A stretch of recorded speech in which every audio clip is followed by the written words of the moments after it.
privilege I'm not because saying whites it's an didn't have it excuse. as bad I'm as saying blacks. it exists. Fine. But that's not it. what's happening here in contemporary society. Yes, it is. No, it's not. Oh. If you, let me repeat this, and I'll do it slowly. All right. So even you can understand. All right, all right. If you work hard, if you get educated, if you're an honest person, you can make it in America. If you live in a neighborhood where poverty is endemic, Yeah. it's harder to work hard. It's harder to get an education. Hey, it was harder for me than it was for the white guy in Garden City. It's all relative. Yes, it's harder if you're a ghetto kid. Yes. But can you do it? Yes. Yes, you can. So what I don't understand is, why so defensive about it? Why is it that white people get so defensive about this? I'm not saying that life isn't hard.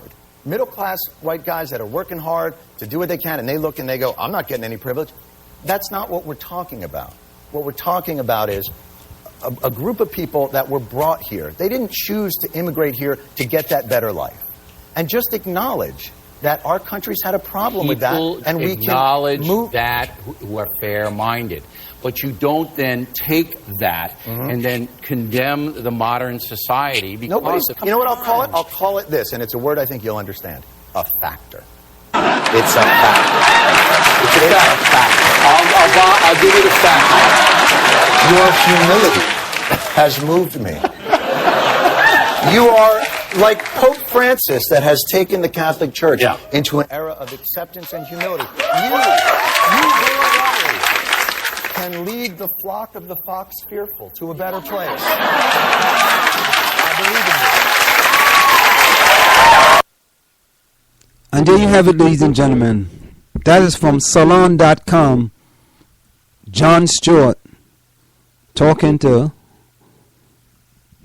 Bill O'Reilly on white privilege debate. Now, Bill O'Reilly came back today, and he made a statement in Salon.com. And here's Bill O'Reilly. Quote from Salon.com: white privilege gives people an excuse to fail. On Wednesday evening, Bill O'Reilly debated Jon Stewart on The Daily Show regarding the existence of white privilege, during which time O'Reilly refused to believe that black people were at a disadvantage because the president is black and Oprah Winfrey is really rich. O'Reilly followed up on his show on Thursday evening, during which time he essentially said that he believed black people had it harder. He just didn't want them to use the term white privilege to talk about it because it made people feel bad. I say it is indeed harder for African Americans to succeed by pushing the white privilege theory creates victimization, O'Reilly said. It gives people an excuse to fail or to do bad things. What happens in the past is important to understand, but creating current policy around it is foolish. So yeah, we were pretty shitty to minorities in the past, O'Reilly essentially argued, but stop whining about it because we are not going to help you today. Stewart and I always have lively debates, and there are no hard feelings, he said. That is the way it should be. If you disagree with someone, hold your ground, but don't get angry. You know, so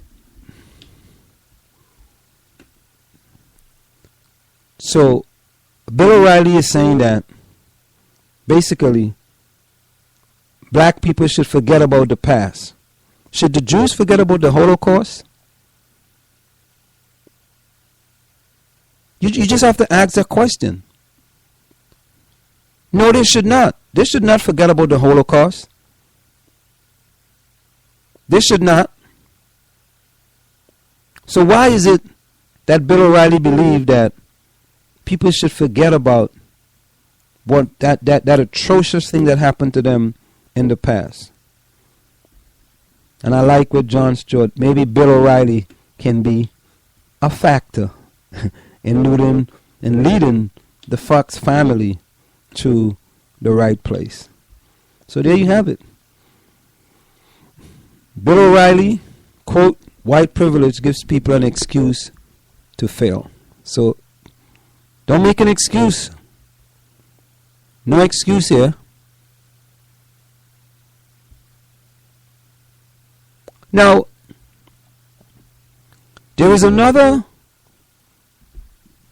video running by a group out of Florida. And it's in the Atlanta Black Star. If you ever worried about how to protect your black child from police terror, wait till you watch this video. And we posted that video on somo.com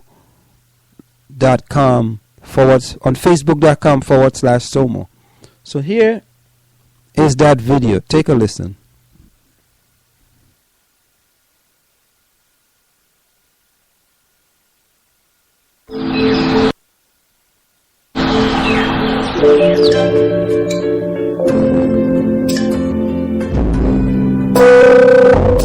Randy,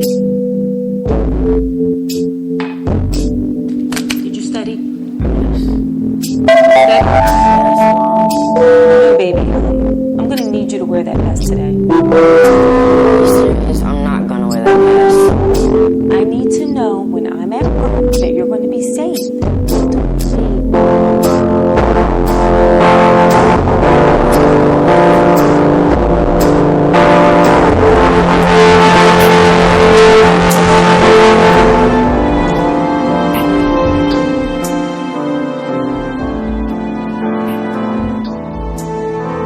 Every 28 hours, an African American is killed by a police officer. No parent in America should have to put their child in a bulletproof vest. On November 4th, you have a choice: vest or vote. And that's a group out of Florida running that ad there on November 4th. Dream Defenders. Visit dreamdefenders.org. Vest or vote? Wow. That is pretty powerful, ladies and gentlemen. Very, very powerful. Vest or vote. You know, we try to bring this information because we believe that, yes, this is the South Orange Mayport online radio experience. We try to bring you local news. We try to bring you some global news as well. And we try to bring you national news. Now, we always bring you West Wing Week. Let's do West Wing Week right now. Let's get that out of the way. West Wing Week for October the 17th. 2014. Let's do that right now. West Wing Week. Let's get that up.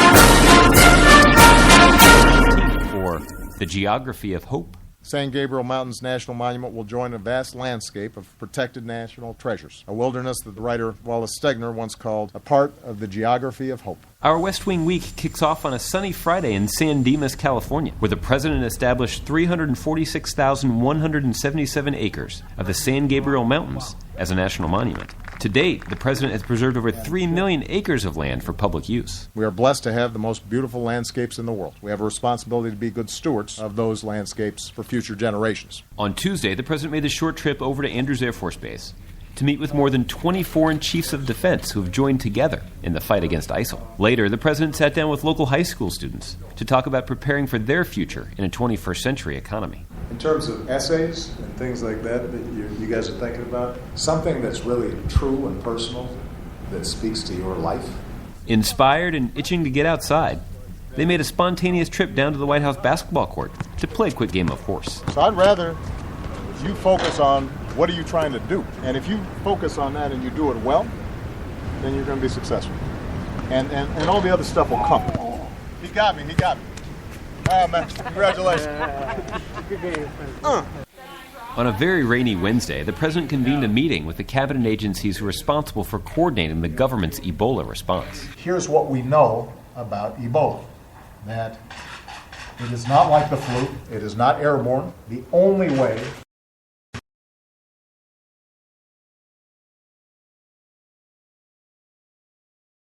symptoms. In other words, if they don't have symptoms, they're not contagious. On Thursday, the president continued to work closely with federal agencies and senior staff on putting into motion every possible action to ensure we effectively treat and prevent the spread of Ebola. In a break from tradition and in light of current events, we're going to use this little moment at the end to encourage you, our viewer, to get the facts and stay up to date at whitehouse.gov/Ebola.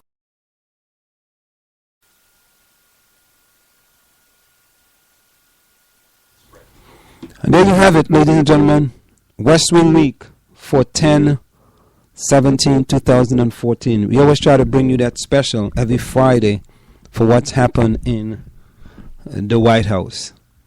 And as we know, Ebola is the big talk about tongue, since that young man died in Florida.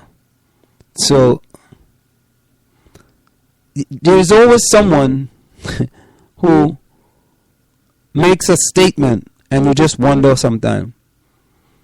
Scott Brown, the GOP candidate, has the dumbest Ebola take yet.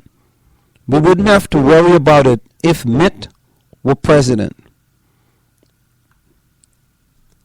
The last time Scott Brown was wading into the Ebola conversation, early this week, he was fanning fears that Ebola-infected terrorists could soon come across the U.S.-Mexico border to wreak havoc upon the country. Now, the former Massachusetts senator and current New Hampshire Senate hopeful has offered us another hot take. Ebola wouldn't be a problem if American voters had the wisdom to elect Willard Mitt Romney in 2012. Oh my God. Listen. This is a gentleman who is running for the Senate. All right? Scott Brown. Former Massachusetts senator. New Hampshire Senate hopeful. Ebola wouldn't be a problem if American voters had the wisdom to elect Willard Mitt Romney in 2012. So, Mitt Romney would have had the cure for Ebola. Speaking with Fox News, Brian Kilmeade on his radio program Friday, Brown asked listeners to envision a world with President Romney. Just think, economic prosperity will be unleashed, Russia will know its place, and will not be worrying about Ebola. Gosh, can you imagine if Mitt was president right now, Brown asks? He was right on Russia. He was right on Obamacare. He was right on the economy. And I guarantee you, we will not be worrying about Ebola right now.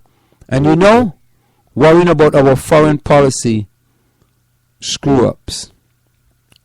Brown, who is supposed to be one of the more moderate of the GOP bunch, has a run particularly dopey campaign against Democratic Senator Jane Shaheen, blasting amnesty for unauthorized immigrants, fear-mongering about ISIS and Ebola, and waging unhinged attacks on health reform.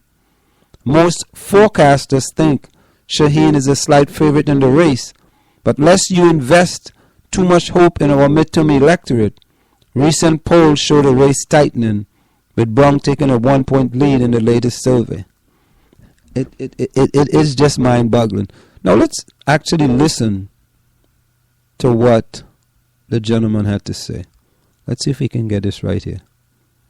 We're going to listen to what? This week, Bill Clinton's coming up to support her. What is the message? Bill came last. Hold up. Let's Mitt Romney's making a couple of. Let's take that from the top. I noticed Mitt Romney's making a couple of appearances with you. The latest one is this week. Bill Clinton's coming up to support her. What is the message? Bill came last night, and Mitt was the day before, and Rand was here yesterday as well. Rand Paul, to help you out? Yeah, Rand has been great. Mitt was great. I mean, gosh, can you imagine if Mitt was the president right now? He's right on Russia. He's right on Obamacare. He's right on the economy. and I guarantee you we would not be wearing